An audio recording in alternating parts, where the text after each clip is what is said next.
This is live on KEXP. I'm Eva Walker, and these live on KEXP in-studio performances are made possible by your donation. Visit kexp.org/live. And we are in the live room with Parlor Greens. I am stoked! And they're going to play some songs for us, and then we're going to talk.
Yowzers! One, two, one, two, three.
Right.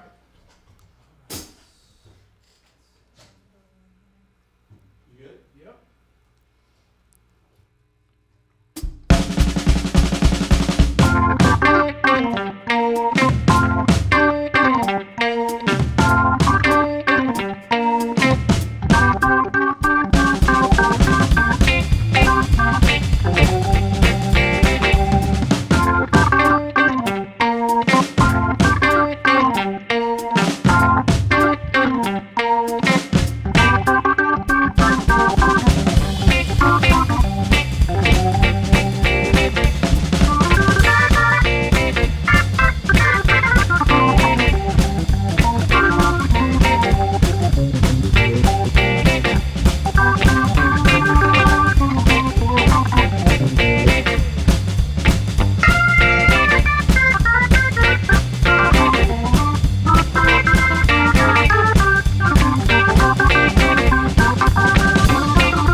Wow, that was amazing. I feel like when people listen to you, they should wear sunglasses.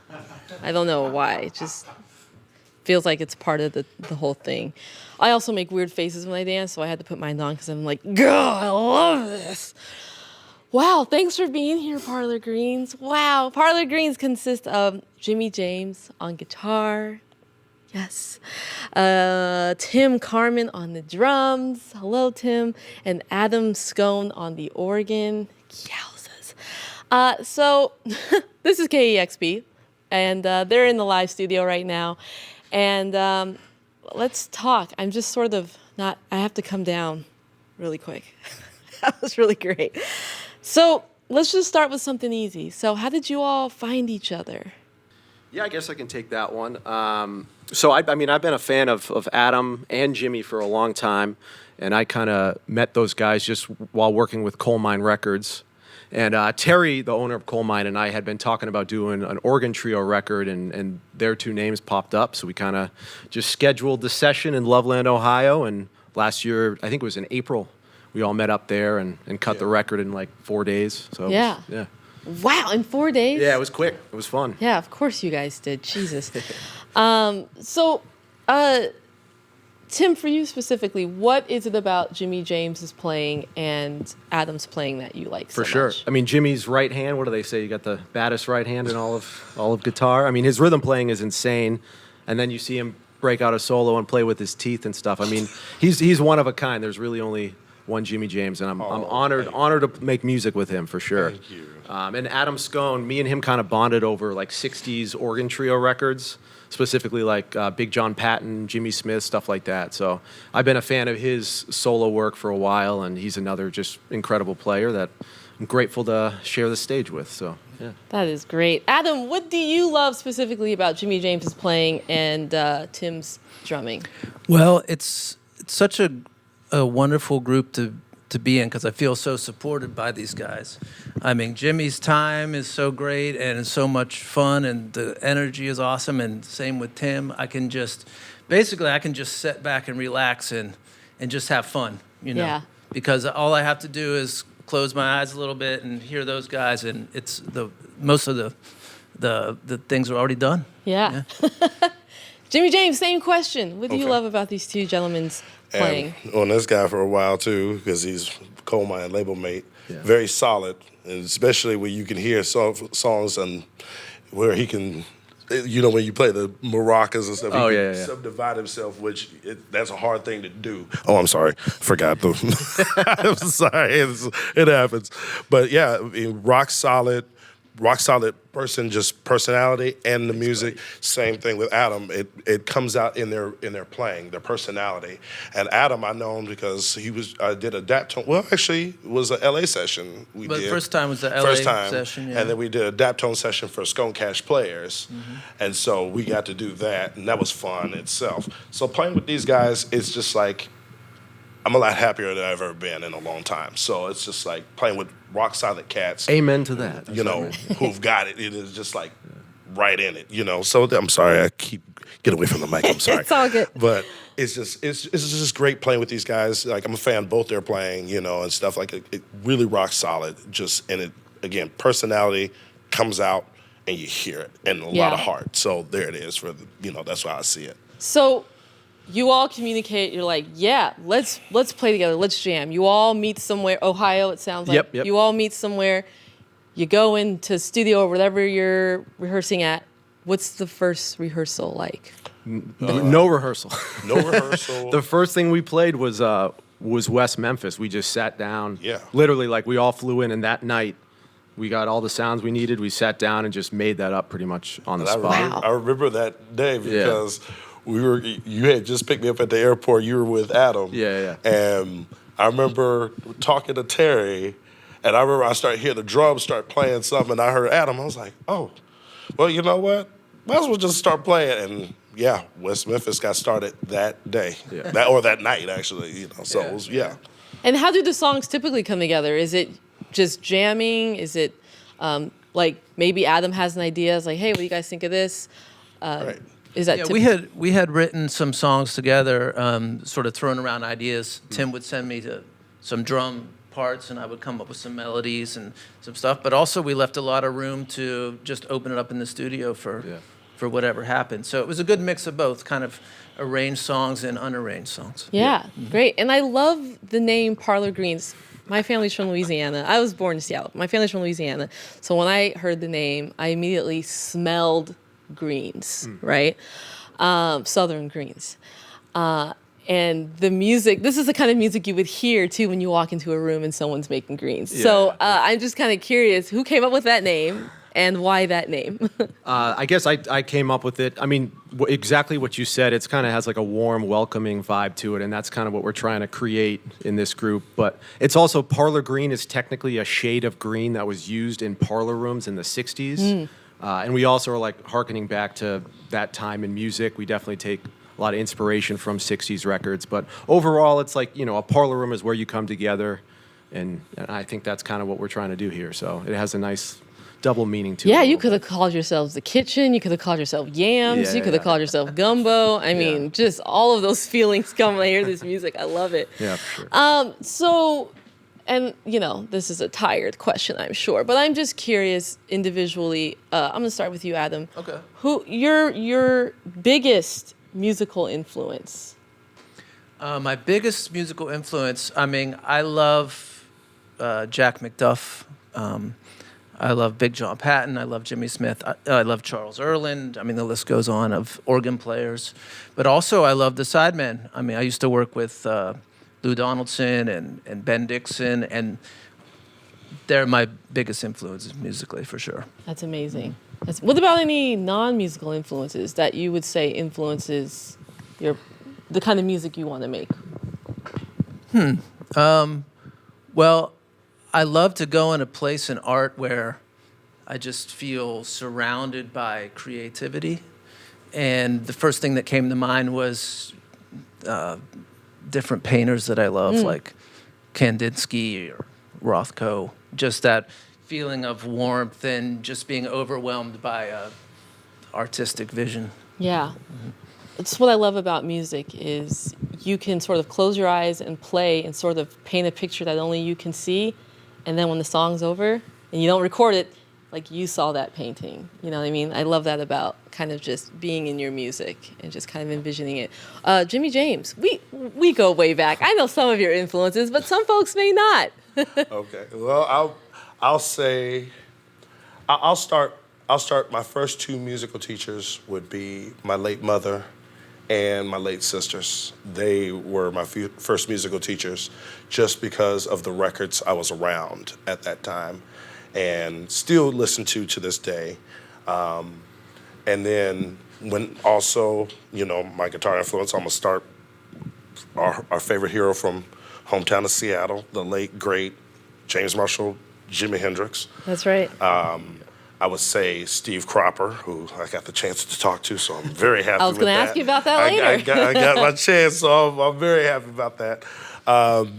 Jimmy Nolan from James Brown, one who's actually not a guitar player, but he really influenced me heavily. The great James Jamerson from Motown, the Motown bassist. Curtis Mayfield, B.B. King. Oh, God, the list is so long. Nile Rodgers, Albert King. Now, can I interrupt you really quick? Because I love this story you used to tell me. You said when you were little, the first sound you heard that made you want to play guitar was the opening to My Girl from The Temptations. Mm-hmm. Oh, can you just talk about that a little bit, experience? I remember my mother loved The Temptations. She just loved them. And so I remember when I first heard Robert White, who was the guitarist, the session guitarist for Motown, play that line. That's what got me, And also Eddie Willis, who played the lead guitar line on the Smokey Robinson Miracles tune. I Second That Emotion. That I would play right now, but my hand was on the mic. But that was the thing that got me into it. And here's another one. I never tell nobody about this one. But I would also go up and listen to the transmission lines on the hill. And that also kind of influenced me musically too, it's crazy. But it's a lot of musical influences. Hear my sister play drums, hear my oldest sister play piano and stuff and flute. And my mother, she would hum, but she wouldn't really sing. I didn't get to hear her sing until later. But it was always that. Records were always playing around the house and just hearing that. But being around my sister mostly at her rehearsals and listening to her folk band at the time, Tribal Therapy was the name of the group, and listen to them. And my sister would just, but then she was a big Rush fan and a Metallica fan and older sister classical. My mom was all over the board. So, yeah. I love that. And Tim. Yes. What about you? Some I'm all over influences. The place a little bit. I'd say in this style of music, though, Idris Muhammad is probably my go-to guy, and also Ben Dixon.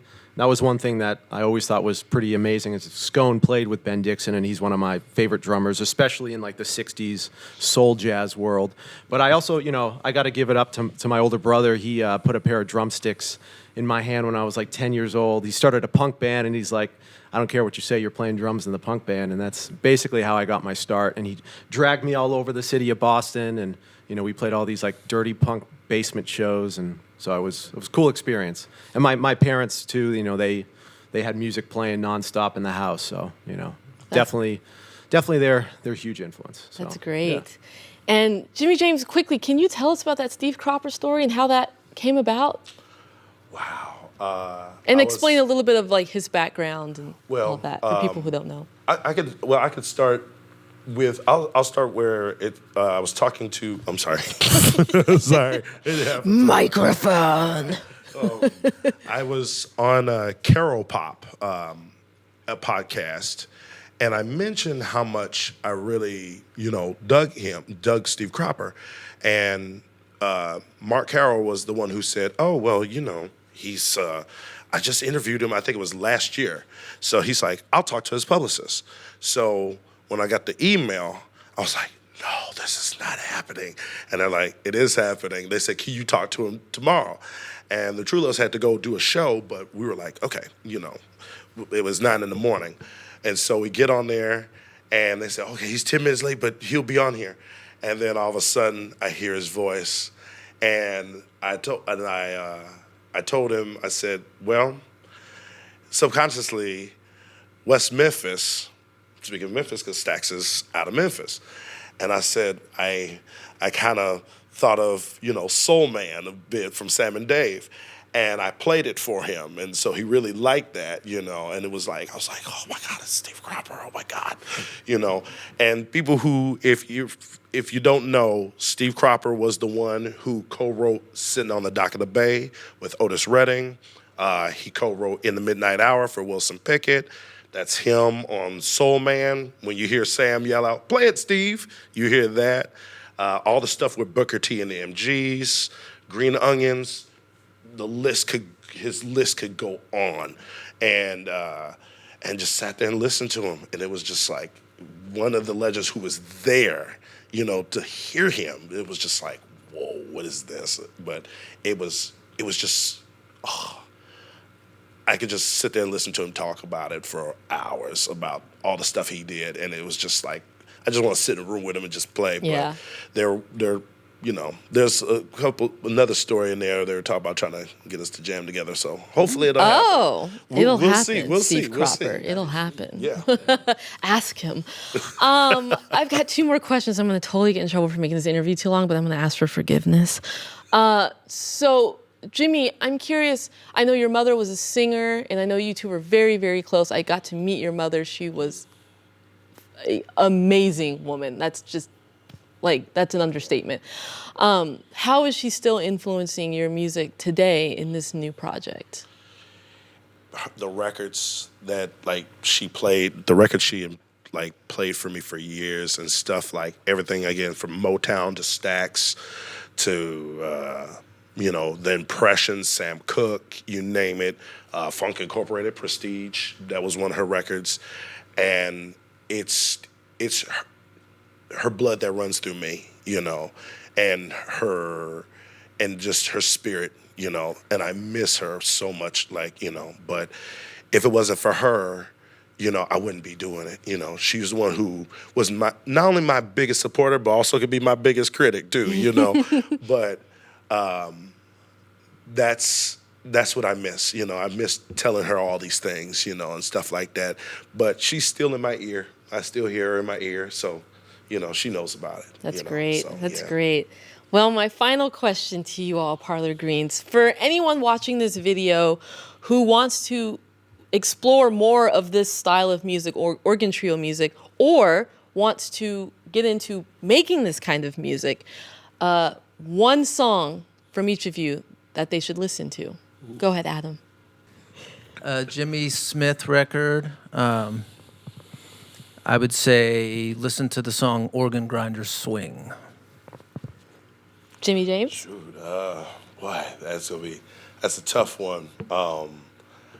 Even though, and I'm gonna say this because I was, it's a tough one because there's so many songs I'm thinking about. I can say Booker T and the G's, but I also say the Meters. So you gotta pick one. I gotta pick one. I gotta pick one group or one song. One song. Ah, God. You know what? I'm gonna go with the standard. I'm gonna go with Green Onions, Booker T and them G's. Great. I gotta do that. I'm gonna go with a Big John Patton song called Spiffy Diffy, which was written by the drummer Ben Dixon. That's a good shuffle. Awesome. Yeah. That's great. I'm going to go with Time is Tight from Booker T and the MGs. All right. I love that song. But no one asked me. Thank you, Parlor Greens, for being here live on KEXP. These live on KEXP in studios are made possible because of your support. So please visit kexp.org/live and become an amplifier or give a one-time gift. But we can't do this without you. So thank you for supporting KEXP. I'm Eva Walker. This has been live on KEXP. Jimmy James, play us out with that Temptations lick, please. I gotta do it now. Yup.